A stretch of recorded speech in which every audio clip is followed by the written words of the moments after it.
তাহারাত তথা পবিত্রতার গুরুত্ব প্রসঙ্গে আলোচনা।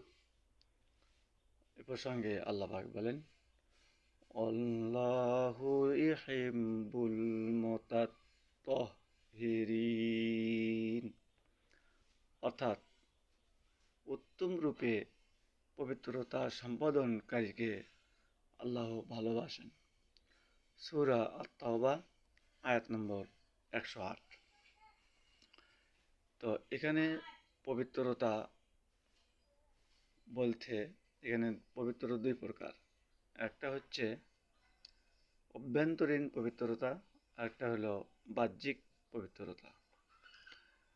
তো যেটা হচ্ছে অভ্যন্তরীণ, সেটা হৃদয়কে যাবতীয় শিরক, রিয়া, গীবত, হারাম থেকে মুক্ত রাখার জন্যই অভ্যন্তরীণ পবিত্রতা। আর যেটা হচ্ছে বাহ্যিক, সেটা হলো সাধারণত শরীরের শারীরিক অপবিত্রতা থেকে মুক্ত রাখা।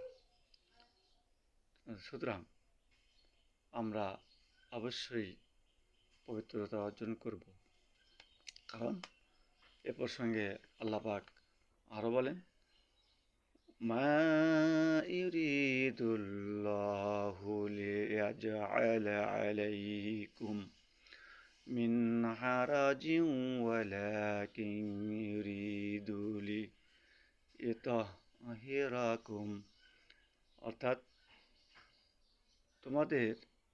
আল্লাহ তোমাদের ওপর কোনো প্রকার অসুবিধা রাখতে চান না, বরং তিনি তোমাদের পবিত্রতা রাখতে চান। সূরা আল মাইদা আয়াত নম্বর 6। তাহলে আমরা এখানে দুটি আয়াত পেলাম, একটা তিনি পবিত্রকারীকে পছন্দ করেন, আর একটা তিনি অপবিত্র রাখতে চান না।